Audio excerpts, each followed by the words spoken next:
पहलगाम में कल जो आतंकियों ने किया, 28 पर्यटकों की शहादत के बाद केंद्रीय गृह मंत्री कल शाम को घाटी पहुंचे।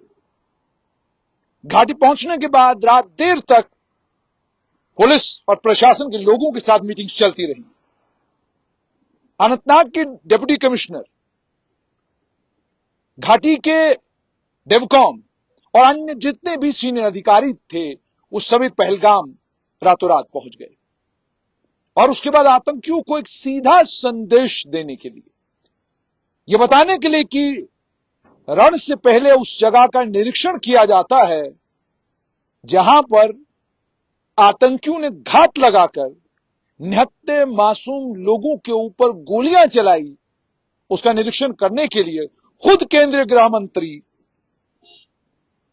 पहलगाम के उस इलाके, जिसे मिनी स्विट्जरलैंड कहते हैं, वहां पहुंचे।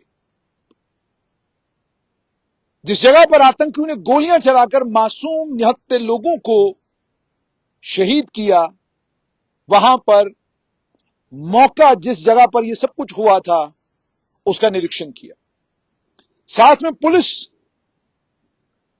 और इंटेलिजेंस एजेंसीज के, आर्मी के ऑफिसर उनके साथ थे, जिन्होंने उन्हें उस पूरी जगह का ब्यौरा दिया और बताया कि यह जगह कितनी दूर है पहलगाम से। और आपको जानकर यह भी अचरज होगा कि घोड़े वालों के दबाव के चलते सरकार ने इस जगह तक जो मेटल रोड बन सकती थी, वो मेटल रोड नहीं बनाई। हालांकि जो जानकारी है उसके मुताबिक कोई शायद 4 किलोमीटर का स्ट्रेच है, जिसे अगर बनाया गया होता तो सीधा सड़क वहां तक होती, फौज और पुलिस को इस जगह तक पहुंचने में ज्यादा दिक्कत या परेशानी का सामना नहीं करना पड़ता। आपको इस जगह पहुंचने के लिए घोड़े की सवारी करके ही जाना पड़ता है और घोड़े की सवारी किए बगैर आप वहां नहीं पहुंच सकते। और केंद्रीय गृह मंत्री अमित शाह का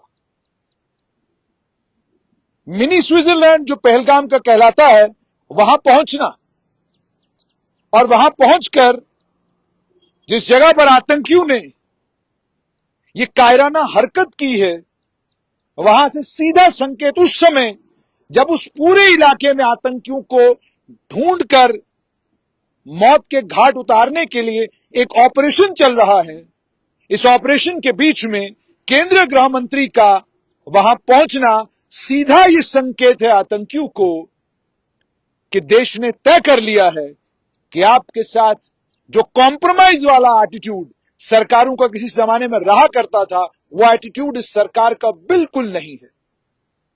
वहां पहुंचकर आतंकियों को सीधा संकेत ये कि ये देश आपके इस कृत्य से न भयभीत होगा, न डरेगा, न घबराएगा, बल्कि ईंट का जवाब पत्थर से देगा। ये आतंकियों को साफ और सीधा संकेत देने के लिए केंद्रीय गृह मंत्री वहां पहुंचे, जगह का निरीक्षण किया। वहीं पर ऑन द स्पॉट अलग अलग जितनी भी एजेंसियां हैं, फौज, पुलिस के आला अधिकारी, उनसे वहीं पर ब्रीफिंग ली और ब्रीफिंग लेने के बाद अब केंद्रीय गृह मंत्री, जो जानकारी मिल रही है, दिल्ली वापस जाएंगे और दिल्ली वापस जाकर शाम को ठीक 6 बजे सीसीएस की मीटिंग, यानी कैबिनेट कमेटी ऑन सिक्योरिटी, जिसमें प्रधानमंत्री रहते हैं, रक्षा मंत्री राजनाथ सिंह होंगे, केंद्रीय गृह मंत्री अमित शाह होंगे और उसके अलावा national security advisor Ajit Doval, तीनों सेनाओं के चीफ, इन 4 लोगों की मीटिंग केंद्रीय रक्षा मंत्री राजनाथ सिंह के साथ हुई है। रक्षा मंत्री ने क्या बातचीत की, क्या हुआ, अभी तक इसका ब्यौरा नहीं आया है, अभी तक इसके बारे में कुछ बाहर नहीं आया है। लेकिन शाम को 6 बजे जो कैबिनेट कमेटी ऑन सिक्योरिटी की मीटिंग होने जा रही है, यह बड़ी इंपॉर्टेंट और बहुत सिग्निफिकेंट मीटिंग है।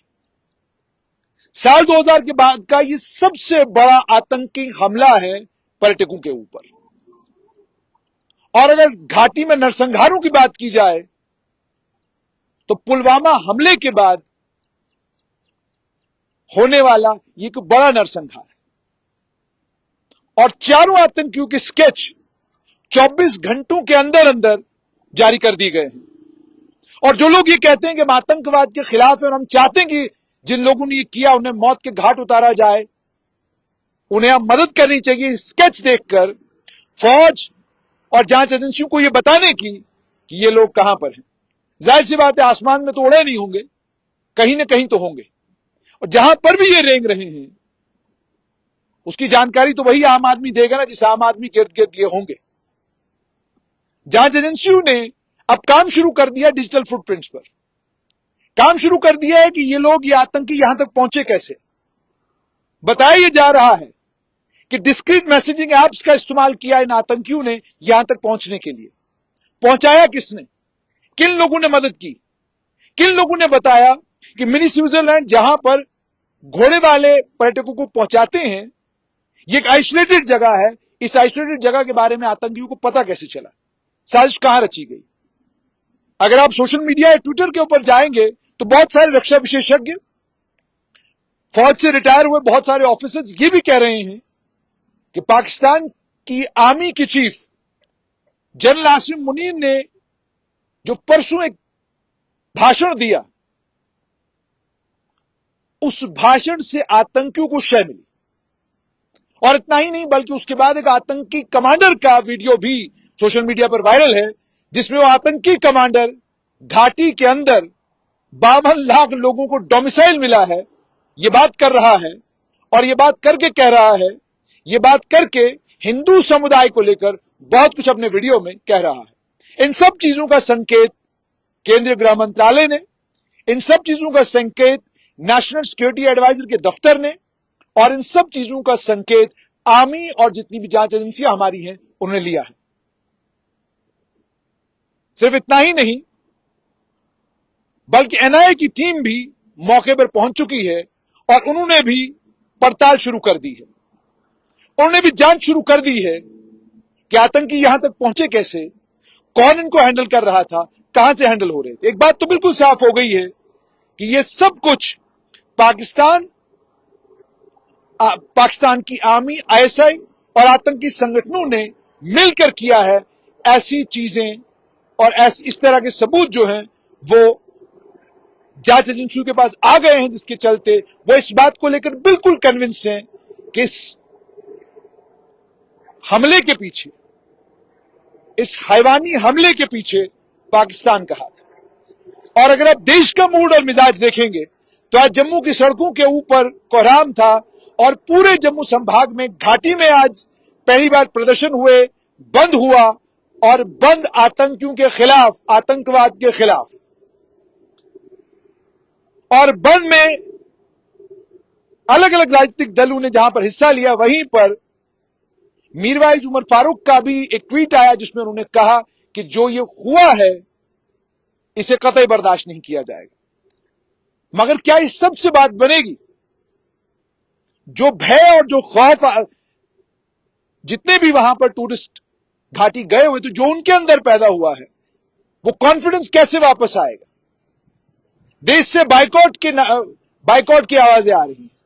जम्मू संभाग में आज कोहराम था, उसके बीच में बार बार यह बात कही जा रही थी कि आतंकियों ने धर्म और समुदाय पूछकर गोली चलाई, धर्म और समुदाय पूछकर लोगों को मारा है।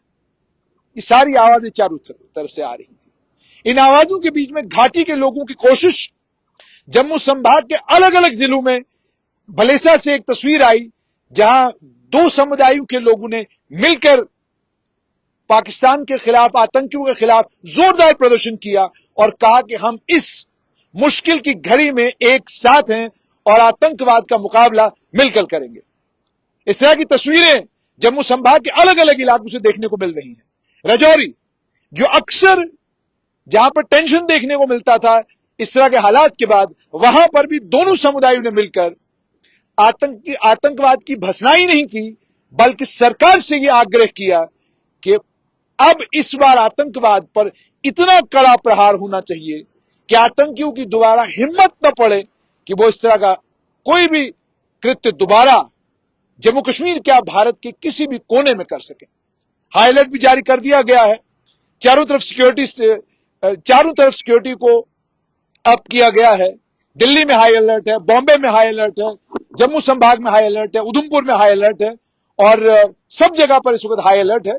लेकिन इसके बीच में सबसे इंपॉर्टेंट खबर ये कि केंद्रीय गृह मंत्री अमित शाह पहलगाम के उस मिनी स्विट्जरलैंड में जहां पर कल निहत्थे मासूम पर्यटकों के ऊपर समुदाय धर्म पूछकर हमला किया गया, वहां पहुंचे और वहां पहुंचने का मतलब और मकसद ये कि ये संदेश दिया जाए, ये संकेत दिया जाए कि भारत का गृह मंत्री खुद वहां पहुंचा है जहां आतंकियों ने निहत्थे लोगों के ऊपर गोली चलाई। वो संकेत साफ तौर पर ये कि तुम्हें बख्शा नहीं जाएगा और तुम्हारी इन हरकतों का हम पर कोई असर पड़ने वाला नहीं। हमारी पॉलिसी, हमारा प्रोग्राम और आतंकवाद को लेकर हमारा जो दृढ़ संकल्प है उसमें 1% भी कमी आने वाली नहीं है। ये जो तुमने किया है इसका जो नतीजा है वो तुम्हें और तुम्हारे आकाओं को भुगतना पड़ेगा।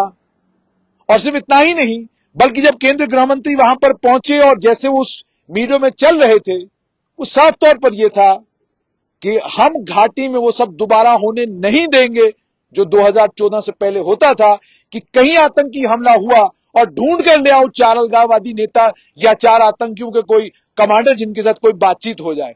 अब वो रास्ते तमाम बंद हैं। आतंकवाद का मुकाबला किया जाएगा और स्थायी शांति जो घाटी में आई है उस स्थायी शांति को बिगाड़ने की ये जो कोशिश की गई है, इस कोशिश का जवाब, ईंट का जवाब पत्थर से सरकार देने जा रही है। कैसे देगी, कहां देगी? ये आपको याद होगा कि आर्मी के एक बहुत सीनियर ऑफिसर ने एक बार कहा था, you did what you wanted to do, we will respond at the time of our choosing. यानी आपको जो करना था आपने कर लिया, हम जवाब खुद चूज करेंगे, हम तय करेंगे कि हमें जवाब कब देना है। लेकिन जब देंगे उसकी गनगरज रावलपिंडी से लेकर वाशिंगटन तक सुनने को मिलेगी।